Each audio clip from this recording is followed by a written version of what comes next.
Hey there, my name is Lisa. If you are new to our channel, we welcome you, and if you're coming back, we welcome you back. It is a beautiful Saturday morning here in South Carolina, and I am going to do the first garden tour of the season and just kind of show you what's growing around the homestead. I'm really excited about it. We've got some cool things going on already in the garden, and so I'm just gonna show you around. We haven't done this for a while. Somebody down here really wants some attention. I'm gonna pan down so you can say good morning to him too. Chester.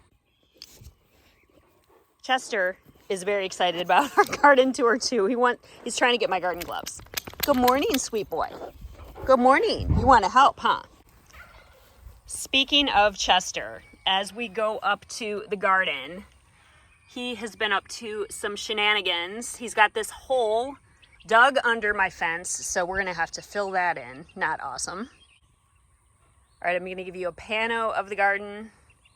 Got raised bed 1, raised bed 2, the in-ground garden, which there's a patch of onions there. Haven't done too much with that yet though. Then I've got raised bed 3 and raised bed 4. This is the second year for this muscadine vine, and I definitely think that we are going to get some good produce off of this, which I'm really excited about. I would love to know what you do with muscadine.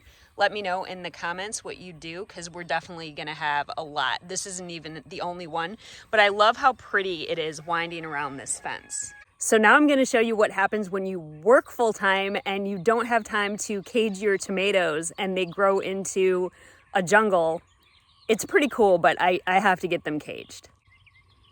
So this is my first bed where I've got lots of tomatoes. They definitely need a haircut.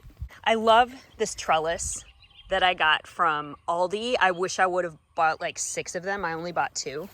But so here we've got cucumber. I love, and we can, let's see, we got little baby ones coming. Little baby cucumbers. So awesome. So this one will trellis up here, and then here I planted an eggplant. All right, so we've got some little tiny tomatoes there already, which is so exciting. In fact, I think on almost all of these, I've at least got flowers or little tiny tomatoes. Now, I don't know if you're like me with full intention of thinking you remember where you put things or being like, oh yeah, I'll go label that later. And then you completely forget. And then it's like that TikTok sound, surprise, surprise, because you have no idea what kind of tomato you're gonna get. Yeah, that's me this year, but that's okay. I do know that what I did is I planted colorful varieties in some sort of a little pattern. So like I've got Carolina gold tomatoes, and then I've got Cherokee purples. So it's going to be very, very pretty. I'm going to have a nice variety of color when they do come in, but I have no idea what I put where. I know I planted a lot of Romas. I know I planted a lot of yellow tomatoes, and I planted just a few cherry tomatoes because I definitely like the big slicers better. This weed right here in South Carolina is so evil. I don't remember what it's called, but as soon as we see them, we want to try to pull, and I did bad.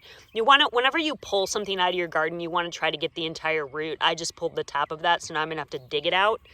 But I can usually grab these guys, especially after it rains, and get the whole root out. So that was my goal, but here, let's see if I can do it here. Show you how to properly do it. So I just grab it like as close to the bottom as I can and pull, and that one came out with the whole root. Oh look, I do have a tag. Okay, so this right here is gonna be the Belgium Giant. I've never grown this kind of variety before, so let me know if you've grown these and how you like them. Let's see if we've got any tomatoes on this. Not yet. No tomatoes or tomato flowers on that one yet. We got flowers over here, flowers over there, and then over here, again, I've got one of those big trellises and lots of cucumbers coming in, which is awesome. I can make a lot of tzatziki sauce. Look at that little cutie right there. Little teeny tiny one. So what I need to do today in order to keep these tomatoes growing lovely is I need to trim anything that is touching the ground, and then I'm gonna put a cage on each of these tomatoes so I don't have such an unruly jungle here. So I will show you what it looks like once I'm done.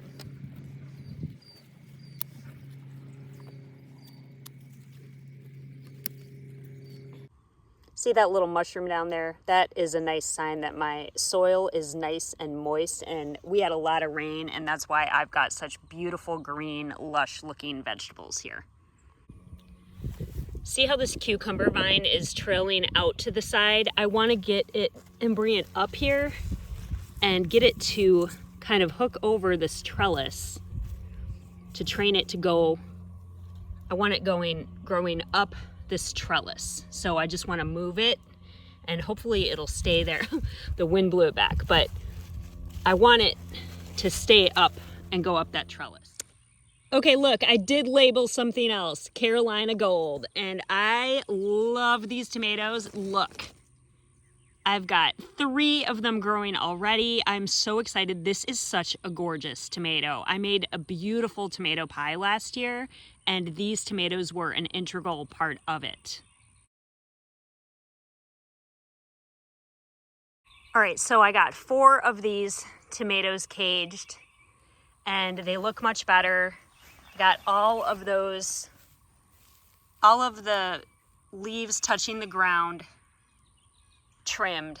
So these are much better. I will tell you, the earlier you can cage your tomatoes, the better, because I waited. I did have some casualties that are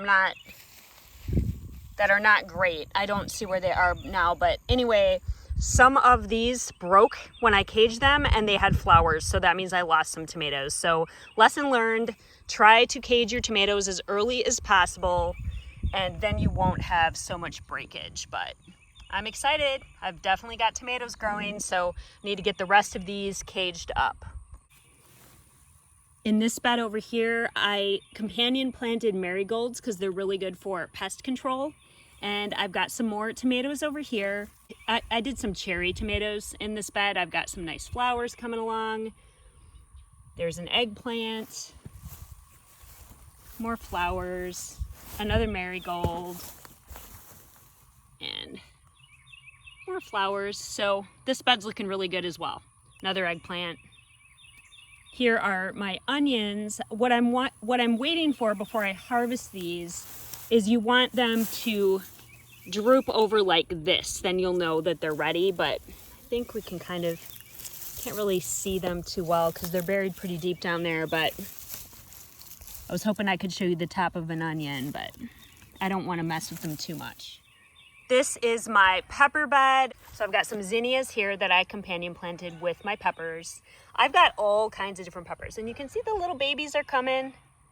So I'm really excited about that. I planted poblano, I planted jalapeno, I planted several different varieties of bell peppers. One I'm particularly excited about, actually 2. This one's called the dragonfly bell pepper. And then this one, candy cane chocolate cherry. So that is just super fun. I cannot wait until those are ready to harvest, but you can see we've got baby peppers. Very exciting. And there's some yellow zinnia. So this bed's gonna be beautiful once it comes in. It's coming along nicely. And this bed is absolutely struggling in comparison to my other ones. So I need to do some soil remediation here. I've got several different kinds of tomato varieties planted here. I companion planted my marigolds, but the soil is just not giving life here. So I've heard a lot of good things about putting coffee grounds on the soil. So that is what I'm gonna try. Let me know if you've done that and if it's worked for you. All right, I got out of the garden for a little bit because it was getting hot. So I thought I would come and show you what we have going on in our little fruit orchard that we have. We've got blueberries. This is by far the best harvested blueberries that we have ever had. So this is year 3 for these blueberries. Look at this. This is just loaded down. So super, super, super excited about the blueberries. We've got 1, 2, 3, 4, This one's struggling. And then 5 blueberry plants. One of our main goals this weekend is to get some netting over these blueberries so the birds don't get them. These are the peach trees that we planted the first year that we were here. And we've got our very first peach on this tree. So this is going on 4 years. It's like 3 3/4 years old. So that is our very first peach off the trees that we planted. So super, super exciting. But we've got a peach tree there. There's one there. And then there's one over there. And then these 3 are apple trees. And we have not seen anything from them yet. Hopefully next year is when we'll start seeing some fruit. I think it's usually 4 to 5 years for trees, but this is definitely one of the things you want to do right when you get your land is get your fruit trees planted.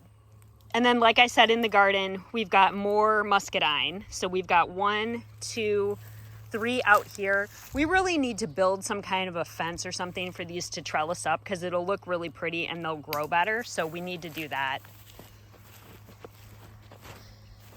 Then this entire crazy wild growing thing is blackberries. So unfortunately, they are not thornless blackberries. So we got to work really hard to get them, and you know, we get some little pricks on our fingers, but it's worth it because they're delicious. So these will be coming in soon.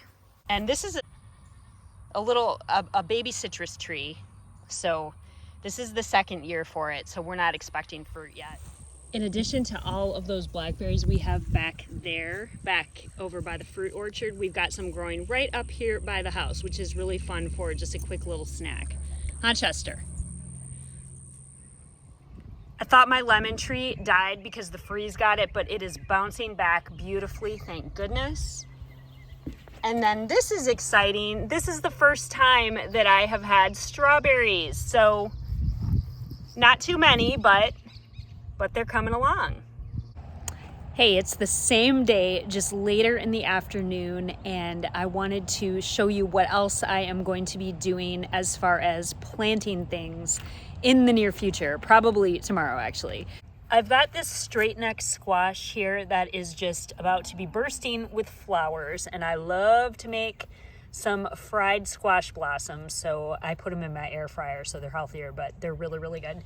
And then I've got this zucchini. I picked this up today. I have never had luck growing zucchini here in South Carolina. I have tried to do it in my raised beds. I have tried to do it in the ground, and just bugs always get them or they don't turn out. So this year I'm going to try something new. I'm going to try to grow them in the bottom tier of my green stock planter. So if you have successfully grown squash in your green stock planters, I would love to know how it worked for you. And if you have any tips for me, that would be great. So I just have to figure out if I'm going to put them in the regular leaf planter or I've got a short leaf planter, and I'm not sure which they do better in. So if you have an idea for that, let me know that as well. At the top of my green stock here, I've got these beautiful little pansies. These always remind me of the flowers in Fantasia. I love them so much, and they're really good on salads. If you didn't know, pansies are edible and they look really pretty on salads. Last but not least for this video, I want to show you my herb garden. Isn't this the cutest little herb garden? I love it so much. So I've got a couple varieties of mint growing up here, and then I've got a thyme here, and then look at this beautiful variegated lemon thyme. I think it's so pretty. And then down here I've got some lemon verbena and some golden oregano. And then over in this little bed, I've got some parsley, some dill, and chives.